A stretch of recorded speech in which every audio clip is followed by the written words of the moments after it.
औज़ुबिल्लाहि मिनश्शैतानिर्रजीम बिस्मिल्लाहिर्रहमानिर्रहीम अस्सलामु अलैकुम वरहमतुल्लाहि वबरकातुहू। दुआ करता हूँ मेरे मुसलमान बहन भाई दुनिया के किसी भी कोने में हो, खैर व अफ़ियत से हों। दुआ के लिए जब भी हाथ उठाएं मुझे अपनी दुआओं में ज़रूर याद रखा करें। कोई भी जायज़ रिश्ता हो आपका, जायज़ मकसद हो, जायज़ काम हो, तो उसमें जो आपका पार्टनर है, इसी तरह एक और चीज़ आपको बताना चाहता हूँ। जैसे दो दोस्तों जो दो जेंट्स होते हैं, दो दोस्तों में नाराज़गी हो जाती है, उसको भी ख़त्म करने के लिए ये नक्श आप इस्तेमाल कर सकते हैं, लेकिन सिर्फ जायज़। आपको पता है कि दो मर्दों में नाजायज़ रिश्ते भी होते हैं, दो औरतों में भी नाजायज़ रिश्ते होते हैं, इसी तरह मर्द और औरत में भी नाजायज़ होता है। तो आपके लिए हाथ जोड़ कर कहता हूँ कि आप खुदारा कोई भी अमल ना किया करें उसके लिए, ना उसके लिए इजाज़त होती है, ना उसके लिए दुआ होती है। शिफा तो मेरा अल्लाह देता है, डॉक्टर का काम है दवाई देना, लेकिन मैं आपके लिए यही दुआ कर सकता हूँ कि अल्लाह आपको हदायत दे, नाजायज़ काम के लिए नहीं, जायज़ काम के लिए अल्लाह ताला आपके लिए आसानियाँ पैदा फरमा दे। तो ऐसे लोग जो नाराज़ हैं, एक दूसरे से दूर बैठे हैं, ब्लॉक कर चुके हैं नंबर, या कॉन्टैक्ट ख़त्म हो चुके हैं किसी तरह का भी, उनके लिए ये नक्श बहुत मुजरब है, बहुत ही मुजरब है। इंशाअल्लाह ताला ये नक्श बनाएं। जो नाराज़ शख्स होगा, चाहे नाराज़ औरत होगी, इंशाअल्लाह ताला ख़ुद कॉन्टैक्ट करेंगे। बहुत ही मुजरब अमल है। जैसे मैं पहले भी अपनी हर वीडियो में बताता हूँ कि नक्श लिखने की चाल होती है, शर्तें होती हैं, तो इसकी भी चाल है, कुछ शर्तें हैं। शर्त सबसे पहले कि ये इस्लामी महीने के जो पहला इतवार होगा उसमें आप बना सकते हैं। पहला इतवार जैसे नौचंदी जुमेरात होती है, जो पहली जुमेरात होती है इस्लामी महीने की, इसी तरह इस्लामी महीने का जो पहला इतवार होगा उस दिन आप ये बना सकते हैं। बनाने के लिए सबसे जो मुजरब टाइम होता है वो नमाज फ़जर के बाद, जब तुलूह आफ्ताब होता है, उसके बाद आप एक तुलूह आफ्ताब होता है, साथ ही आप 1 से 1.5 घंटे के अंदर अंदर इसको बना लें, तो इंशाअल्लाह ताला आपके लिए ज़रूर फ़ायदेमंद होगा।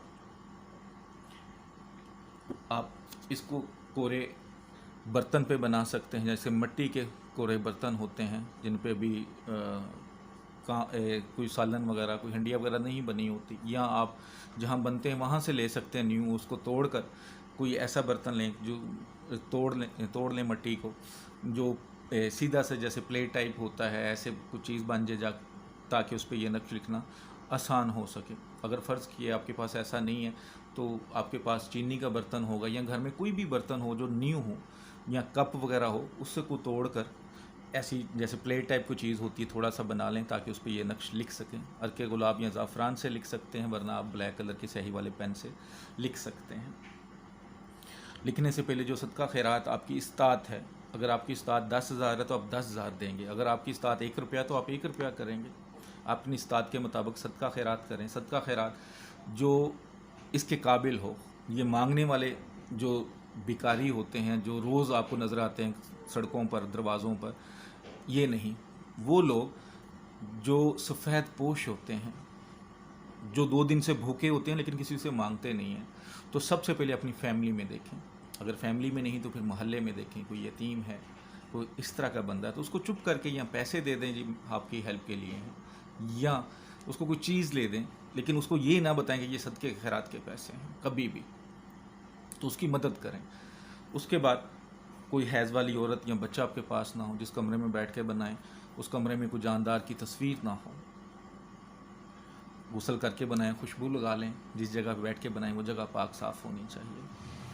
तो सबसे पहले आप ये 16 खाने बना लें, ठीक है। 16 खाने बनाने के बाद सबसे पहले ऊपर 6, 8, 7 यानी कि बिस्मिल्लाहिर्रहमानिर्रहीम, फिर उसके ऊपर सबसे पहले यहाँ पे बिहक के इज़राइल, बिहक के मिकाइल, फिर इस तरफ आ जाएं बिहक के या बुद्धू, इसके बाद नीचे आ जाएं या बिहक के इसराफील, बिहक के दरदाइल, उसके बाद फिर यहाँ पे बिहक के बुद्धू, ये लिख लें। उसके बाद आप इस नक्श को चाल के मुताबिक बनाएंगे। तो सबसे पहले खाना नंबर आपका ये होगा 1, यहाँ पे 1 लिखेंगे। उसके बाद आपका खाना नंबर 2 ये होगा, आप 2 लिखेंगे। खाना नंबर 3 ये होगा, 3 लिखेंगे। खाना नंबर 4 ये होगा, 4 लिखेंगे। खाना नंबर 5 ये होगा। इसके बाद खाना नंबर 6 ये होगा, खाना नंबर 7 ये होगा, खाना नंबर 8 ये होगा, खाना नंबर 9 लिखा जाएगा, 10 पे 10 लिखा जाएगा, खाना नंबर 11 पे 11 लिखा जाएगा, खाना नंबर 12 पे आपने यहाँ पे एक तो 2 1 भी लिखना है, यानी कि 12 भी लिखना है। उसके बाद अपना नाम बिन अपनी माँ का नाम। अगर आप औरत हैं तो नाम बिनते अपनी माँ का नाम लिखेंगे, ठीक है। लिखने के बाद खाना नंबर 13 ये होगा, खाना नंबर 14 ये होगा, खाना नंबर 15, खाना नंबर 16 ये होगा। यहाँ पे आपने जो मतलूब है जिसके लिए आप लिख रहे हैं, अगर औरत होगी तो उसकी नाम बिनते माँ का नाम, अगर मर्द होगा तो नाम बिन उसकी माँ का नाम होगा। बहुत सारे लोगों का एक सवाल बार बार कहा जाता है लेकिन उनको फिर समझ नहीं आ रही होती, वो ये होता है जी माँ का नाम नहीं पता, तो हव्वा लिख सकते हैं, ठीक है। लेकिन बेहतरीन चीज़ ये है कि आपको माँ का नाम पता होना चाहिए, पता कर सकते हैं। जब आप ये नक्श लिख लें तो उसके बाद इस जो टुकड़ा होगा मिट्टी का, इसको ये जिस पे आपने नक्श बनाया है किसी आग वाली जगह के नीचे दफना दें जहाँ पे अक्सर आग जलती रहे। मसलन आपका चूल्हा है तो उसके नीचे रख दें इसको। अगर नहीं आपके पास ऐसी पॉसिबिलिटी तो ऐसी जगह दफनाएं जहाँ पे आप डेली आग जला सकते हो, बहुत ज़्यादा नहीं तो हल्की फुल्की आग जलती रहे ताकि उसको गर्मी मिलती रहे। और अगर चूल्हे के नीचे रखते हैं आप तो ऐसा ना हो कि कोई और भी देख रहा हो, पढ़ रहा हो, ऐसा ना हो, यानी कि सिर्फ इस काम का आपको ही पता हो। इंशाअल्लाह ताला जिसके लिए बनाएंगे, जिस मतलूब के लिए बनाएंगे, बेकरार होकर खुद ही रब्ता करेगा। बहुत ही मुजरब नक्श है, जायज़ मकसद के लिए करना है, नाजायज़ काम के लिए नहीं करना।